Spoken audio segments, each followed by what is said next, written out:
Hello, friends, and welcome to Season 7 of the Future Ready Librarians podcast series, Leading from the Library. This is a podcast for all librarians wherever you are in your journey. It is filled with amazing guests, important topics, and engaging conversations that will inspire, engage, and support all of us as Future Ready librarians. I am your host, Shannon McClintock Miller. I am the district teacher librarian at Van Meter Community School in Van Meter, Iowa, and serve as the Future Ready Librarians Leader. I have the pleasure of working within my library and school community and also with others around the country and world through Future Ready librarian events, conferences, consulting, writing, and more. I am honored to bring these voices and the work of others to our podcast and to all of you.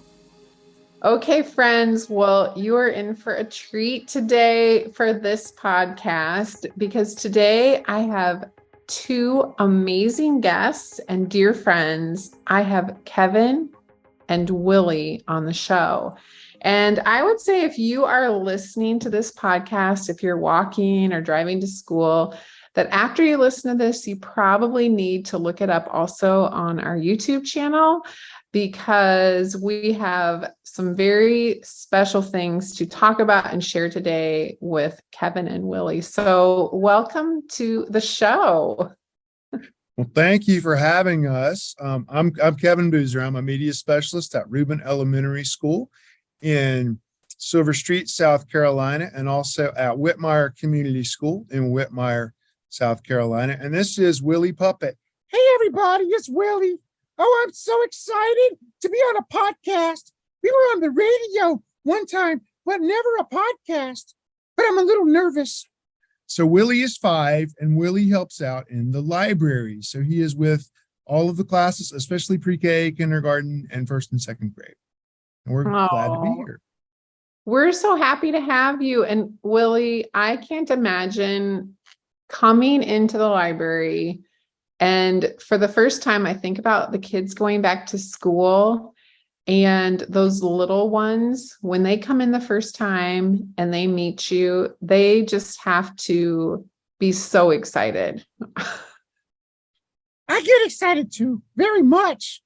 We just saw some students last night for open house and some of the pre-K and kindergarten, and even Willie is new to one of my schools, so you could see them really lighting up as they saw him. Oh, I think that's so amazing. And when I asked you to be on the show, Kevin, I just admire the work that you do so much and bringing that joy to reading and to books and to the library. And I think about my own mom was a kindergarten teacher before I was born. And she always talks about how she was the music teacher and she did art and she was the one that, got them books. And she was that person. A lot of times how I think that we can feel and the things that you do, especially within your library, are so special. And that's something that I really wanted you to share today on how you bring that reading joy through Willie and through the other things that you do within your library. Okay, well, you can see the guitar in the background. We use music a lot. And I actually I was a newspaper reporter before I went to library school and became a media specialist. And I realized I really would love this job. And I thought of some of my really fun teachers, my 4th grade teacher, Ms. Doolittle in particular, who read with voices and how interesting and fun that was. Also, I have been writing for children for about 8 years for a Christian children's magazine. It's since defunct, but it's the Little Lutheran magazine. And so I had done those things, and I'd been in the media world, and it all just sort of connected here in the library. Yeah, we love that. And we love songs and sharing those. We do. And I kind of stumbled into the reading joy theme. Somewhat, let's say serendipity played a big role. We changed some church songs and some camp songs to fit reading in there. So instead of I've got the joy, joy, joy down in my heart, we sing I've got the joy of reading down in my heart. Down in my heart to stay. Oh, that's wonderful. I love it. That is so great. Well, and I think that when you think about the way that not only kids love like to sing, but when you're singing about skills or singing about something that you want them to like feel, not just that joy of reading, but joy of learning or no, whatever it might be that they're interested in, it makes it so much more meaningful and exciting for them and something that they're going to remember forever. And those are the things, the experiences that you're giving your kids that they're so lucky to have. It is very relatable. In fact, we started, and I have a little talk with them every year. I say, look, I'm a teacher, not a preacher, so we can talk about school-related things and not church. If you ask me questions, I can answer the questions, but there's this law. Well, my daddy says that's a stupid law. Well, we'll talk about laws another day. Let's talk about the song, and then we'll use the time to talk about public domain and copyright and which songs we can make and which songs we can't. I did a really cool song a few years ago to the tune of Mr. Piano Man. It was like, read us a book, you're the library man. Use all the voices you like. But I've never used it. Yeah, Billy Joel's people have not called. It's kind of a bummer. So we don't have permission for Billy Joel to use that one. But thankfully, a lot of camp songs and other songs are public domain, or I've come up with some original ones too. So I'm sure that people listening are probably like, well, I want to use those too. So how can other librarians use the songs that you've created for your library? Well, they are welcome to do that. I've posted a lot of them to YouTube. So if you look for at Mr. Library Man SC, like South Carolina, that's my handle on Twitter. That's my handle on YouTube. And I've been putting the songs there. A lot of times I record them in front of a green screen. So if you'd like, you can just drop the background of your library in as if I'm visiting with you. And some of them aren't library related necessarily. Last year, in fact, I came up with one on the fly, on the spot called I Will Not Argue About My Spot for kindergartners. They were arguing about their spot, and I strummed a C chord and I strummed another chord, and they looked at me and I looked at them, and then it just sort of happened. So that's awesome. I will not argue about my spot. I will not argue about my spot. I will not argue about my spot. I will not. So did they love that, Willie? Oh, they have loved that one. Yes, they do. It's a favorite. It's my favorite, one of my favorites. Anything syncopated, anything staccato, things like that. I've learned a lot from Eric Litwin, the author of the first 4 Pete the Cat books and the Groovy Joe series. And then he has a book called The Power of Joyful Reading. And just in seeing how he did some of his early work with the Nuts series and Hazelnut, and how simple his chord progressions are, how a lot of them are similar to his speaking tone. So that helps me because I'm an okay singer, but not, I'm a teacher. I'm not a professional musician or anything, but it's enough talent to use for this. I've also talked to people about how to do the puppet voice, because how do you do that? And you kind of have a touchstone in your mind of the sort of like when you're reading with voices with a book. It's really kind of the same kind of thing. With Fred Rogers, a King Friday, always on the note of D, always on the note of D. And so then you can get to King Friday right away.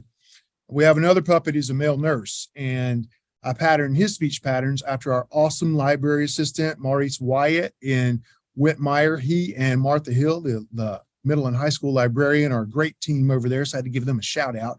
But when Coach Wyatt answers the phone, he says, "This is Coach Wyatt." And so for Nurse Ray Rhymes, he says, "This is Nurse Ray." I love it. That is so fun. How many puppets do you have? Oh, golly, I've lost count. A lot of people have given me some over the years. So there's a pirate, there's a doctor, probably around 12. Oh, but Willie, you're his favorite though. Yeah, we'll say I'm the favorite, of course.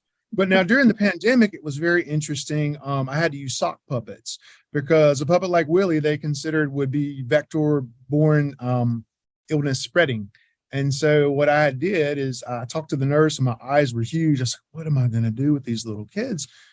And then some friends of mine are ministers and they were using a sock puppet and doing morning watch kids show on YouTube during the pandemic. And I said, well, can I do what they do? And so I got on YouTube and I learned how to make a sock puppet using the lid of cold cuts for the body inside it. Yeah, and every day, Daniel Puppet took a bath in the washing machine. And I made 5 of them, all of them named Daniel, just like George Foreman with his 5 kids named George to tell them apart. And every day I'd wash it and let them quarantine and rotate them through. And that's how we were able to continue. Oh, that's cool. I would love to see those. You'll have to send me a picture. Sure. On how you did that.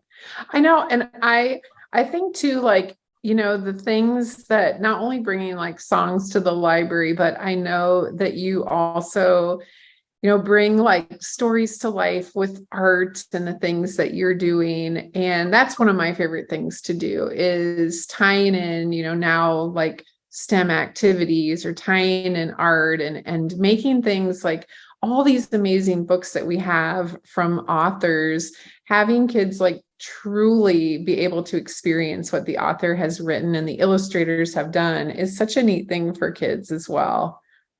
It is. I mean, we call it related arts for a reason, right? All those arts connect together, the music, the art, the drawing, the exercises. I mean, I've had kids wanting to do cartwheels and show me their latest gymnastics moves in the library. So as we relate those arts together, sometimes I get a little more flexibility. I can pull from art, I can pull from music, I can pull from ELA class, and they can blend it together and create things on their own. One thing that I really love to do too is something that we call magic marker stories. They're called draw and tell stories. And so you start by telling a story, you start drawing a picture, and then by the end of the story, the picture matches and reveals what you're telling. That's so cool. Yeah, I think that you have one like fishing buddies. Tell us a little bit more about that. Yeah, I have one. I don't know if I can show your folks who are watching the YouTube, but all you need is a dry erase marker and a dry erase board. Now, this is the story of Mr. Tim, who I named after our day porter here at Reuben, although Mr. Tim is unlike this character because Mr. Tim in the story is a grumpy old man with droopy eyes. And so Mr. Tim here, the only thing that brings him joy in the whole wide world is going fishing. And he goes fishing in the creeks and in the swamps and in the lakes nearby. And he loves to fish with his friend Bill. Now, Bill is a fly fisherman. Okay, he's a fly fisherman. And one day, Mr. Tim was in a big hurry and he tripped over a root. And when he tripped over the root, he hit his head and he saw stars.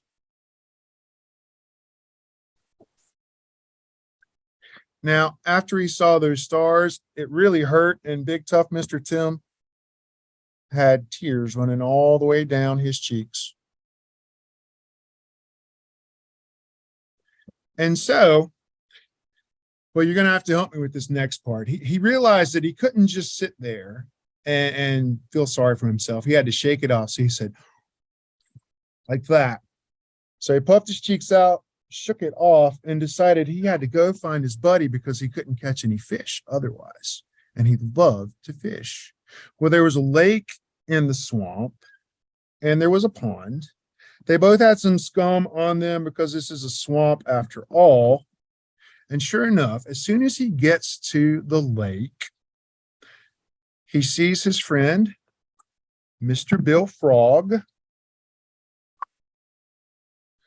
And Mr. Bill Frog is ready to help him fish because ever since he was from an egg to a polywog to a tadpole to a full-grown frog, Mr. Bill Frog has been fascinated with fishing and collecting the different kinds of bait for his good buddy, Mr. Tim. I love that. So I'm going to have you like Zoom with our kids because you could be like a storyteller and it's so awesome. That is so cute. You can find books on, well, thank you. And you can find books on these that are called Draw and Tell stories. They have them for the alphabet and other things. But one thing that I found is that they don't necessarily connect to the standards and things that our teachers are doing now, which wasn't a bad thing in 1989 when the book came out. But with the one I just showed you with Mr. Tim and the Fishing Buddies, if you're a classroom teacher, that one had a lot of content embedded in it. So it has habitat, it has life cycle, beginning, middle, and end. A lot of ways it can connect to those standards and have some meat to it. So, and I did one way back in the pandemic about bats and echolocation. And a child was studying from home in kindergarten, and he watched the video and he memorized it. And he came to school 2 years later and told me all about echolocation and drew all the pictures and just knew all the facts because it was embedded in his mind. Yeah, he remembers that. And that's the thing that you're doing through, art and also Willie and all of the things. And I think that's the cool thing. And anything that we can do, when my teachers, when they ask me, to come and do something that maybe they're getting ready to wrap up a unit or they're kicking one off. I have an art degree. And so that's like something that I'm really passionate about and being innovative. And I'm always thinking like our kids use so much technology that how can we also get them to use their hands and use their voice and their minds and be creative and have fun.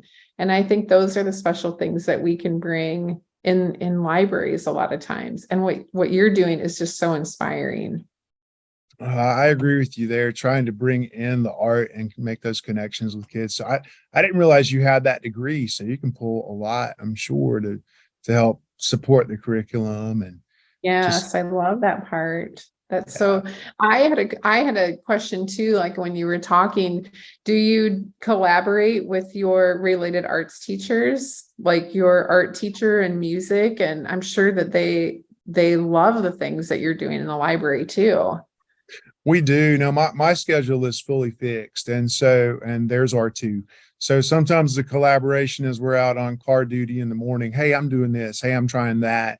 And we sort of will toss ideas back and forth. But yeah, our music teacher is new over at Reuben this year. Our art teacher is too. So we've had some collaborative time already. I also do the yearbook.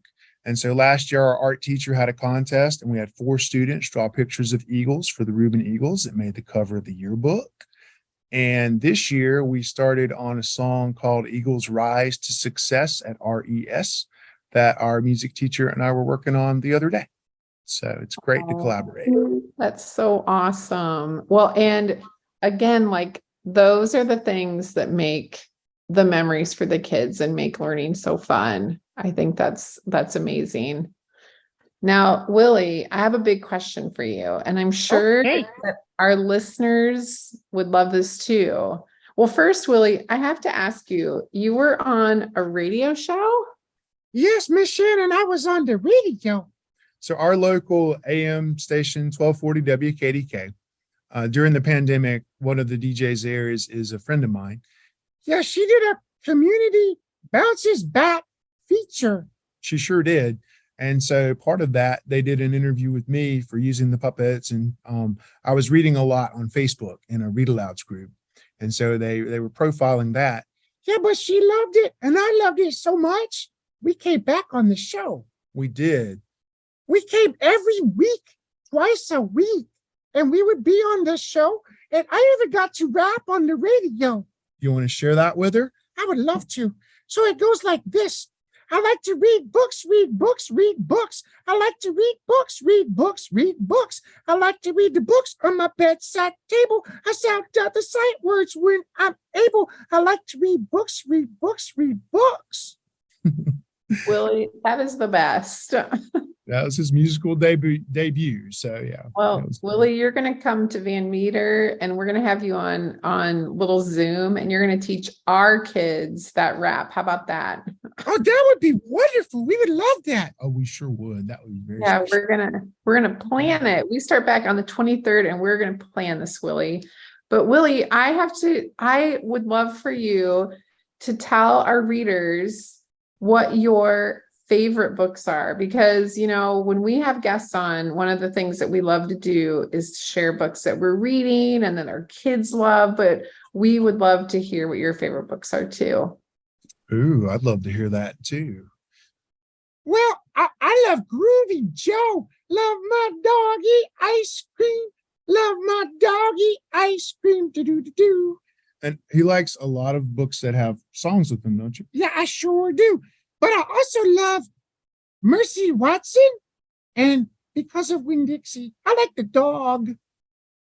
I do too. I love those books. So good. I know, like, I have been just collecting books that I think my kids would love to hear when we start school. And so it's just a fun time of year to listen to all these. And Willie, I need to send you my new book, and maybe you can think of a song that goes with that too. Oh, that one. Yeah, because we heard your other one about staying safe online with Miss Emily Arrow. We know that one. You got a new book. Oh, that's exciting. I'm going to send it to you. Thank you very much. You guys made my whole day. Thank you so much for joining us This is the highlight of our day too. Thank you. Oh my gosh. Loved it so much. And we'll have to have you back on again, Willie, because you are definitely a star and you make such a difference in the lives of those kids that you work with.